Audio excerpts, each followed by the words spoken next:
Bye ठीक है bye.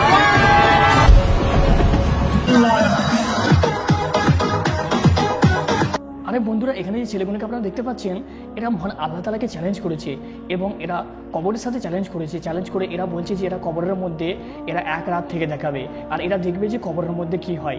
এই ছেলেগুলো হিন্দু, কিন্তু এরা মহান আল্লাহ তাআলাকে চ্যালেঞ্জ করেছে। কিন্তু এদের সাথে যে পরিণতিটা হলো সেটি জানার পর অবশ্যই আপনারা অবাক হয়ে যাবেন। হ্যাঁ বন্ধুরা, ঘটনাটি ঘটেছে ভারতের উত্তরপ্রদেশের এমন একটা এলাকায়, যেখানে কিছু ছেলেরা, তারা ছিল ইউটিউবার, তারা যখন পবিত্র কবরকে চ্যালেঞ্জ করলো তখন তাদের সাথে কি ঘটলো এই ভিডিওর মধ্যে আপনাদেরকে দেখাবো। তারা প্রথমে একটা কবর খোঁড়ে এবং কবর খোঁড়ার পর সেখানে তারা একেবারে ঘরের মতো সরঞ্জাম তৈরি করে নেয়। সেখানে তারা বক্স রাখে এবং গান বাজনা করার মতো সরঞ্জাম রাখে এবং সেখান দিয়ে যাতে তারা হাওয়া পাস করতে পারে তার জন্য তারা একটা পাইপের ব্যবস্থা করে সেখান দিয়ে যাতে হাওয়া পাস করতে পারে।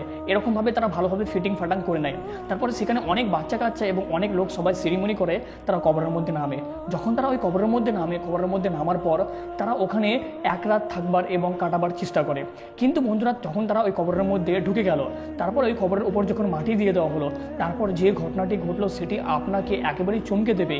এই জন্য যে মহান আল্লাহ তাআলা রেগে যায়, মহান আল্লাহ তাআলা ছাড় দেন, মহান আল্লাহ তাআলা ছেড়ে দেয় না। বন্ধুরা, ওই ছেলেগুলো যখন কবরের ভেতরে ঢুকলো তখন তারা টাইম পাস করার জন্য সেখানে তারা পানি চাইলো, একজন পানি দিয়ে দিল এবং তারা সেখানে কি করছিল, ড্যান্স করছিল, নাচছিল। তারা ওখানে বক্স নিয়ে গিয়েছিল, বক্সের মাধ্যমে তারা নাচছিল। যখন তারা বক্সে নাচছিল এবং ড্যান্স করছিল, কিছুক্ষণ পর তাদের সাথে এমন একটা ঘটনা ঘটবে যা তারা কখনো কল্পনা করতে পারেনি। হ্যাঁ বন্ধুরা, এরপর যে ঘটনাটি ঘটলো যে বিকেল হয়ে গেল, তারা সেখানে একেবারে দুজনে মিলে বিরক্ত হচ্ছিল। কিছুক্ষণ ধরে তারা সময় কাটাতে রইল। যখন সন্ধ্যা হলো, হঠাৎ করে দেখা গেল যে আকাশ অন্ধকার হতে চলেছে। আকাশ যখন হঠাৎ করে অন্ধকার হতে চলেছে এবং ঝড়ো হাওয়া চালু হয়ে গেছে। যখন ঝড়ো হাওয়া চালু হয়ে গেছে, তারা কবরের ভেতরেই আছে, আর যদি খুব জোরে বৃষ্টি হয় তাহলে তারা কবরের ভেতরেই মারা যাবে। এমন ঘটনাটি যখন ঘটলো, বাইরে থেকে সবাই ভিডিও করেছিল এবং তাদেরকে রক্ষণাবেক্ষণ করার জন্য। কিন্তু বন্ধুরা, আপনারা জানলে অবাক হবেন, এরপর যে ঘটনাটি ঘটলো, সন্ধ্যা হবার পর থেকে জোরে ঝড়ো হাওয়া এবং ঝড়ো বৃষ্টি হতে লাগলো। এত জোরে বৃষ্টি হতে লাগলো, তখন তারা ছেলেগুলো কবরের ভেতরে তারা অবাক হয়ে গেল এবং তারা বাইরে বেরোবার চেষ্টা করলো। বাইরে বেরোবার এমনভাবে তারা চেষ্টা করছিল যে তাদেরকে না বাইরে বের করে তারা ওখানে মৃত্যুবরণ করবে।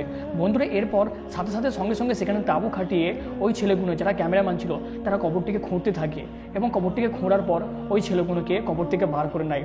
কিন্তু এরপর সেই ছেলেগুলো এমন সবক শিখেছিল যেটা আপনাকে অবাক করে দেবে। হ্যাঁ বন্ধুরা, এটার পর কোনো হিন্দুরা এখনও পর্যন্ত কল্পনাও করতে পারেনি যে তারা কবর সাথে চ্যালেঞ্জ করবে। বন্ধুরা, এরপর ওই ছেলেটিকে প্রায় 6 দিন, এক সপ্তাহ মতো প্রায় হসপিটালে ভর্তি হতে গিয়েছিল। যখন হসপিটালের মধ্যে তার ভিডিওটি ক্যাপচার করা হয়, তখন সেখানে সে বলে যে আমি অনেক বড় ভুল করেছি। ওর মা ওকে রাগ করে এবং ওর বন্ধুটাকেও রাগ করে। বন্ধুরা, কবর সাথে তারা ফাজলামি করতে গিয়েছিল, মহান আল্লাহ তাআলার সাথে তারা চ্যালেঞ্জ করতে গিয়েছিল, কিন্তু মহান আল্লাহ তাআলা এমনভাবে তাদেরকে ধরাশায়ী করলো যে তারা এই কাজটি ভুলেও করবে না। এটা অতীতে এবং ভবিষ্যৎ সকল মানুষের জন্য একেবারে একটা নিদর্শন হয়ে গেল যারা কবরকে নিয়ে চ্যালেঞ্জ করতে চায়। বন্ধুরা, এই ভিডিওটি যদি একটু ভালো লাগে তাহলে একটা লাইক করে দেবেন, কমেন্টে জানিয়ে দেবেন, যেহেতু আপনাদের একটা ভালো কমেন্ট অবশ্যই আমাদেরকে অনেক উৎসাহ করে। আর কমেন্টে সুবহানাল্লাহ লিখতে ভুলবেন না। আপনার একবার সুবহানাল্লাহ বলার কারণে পুরো আকাশ আর জমিনের খালি জায়গা নেকি দিয়ে পূর্ণ হয়ে যায়। ধন্যবাদ, ভালো থাকেন, সুস্থ থাকেন।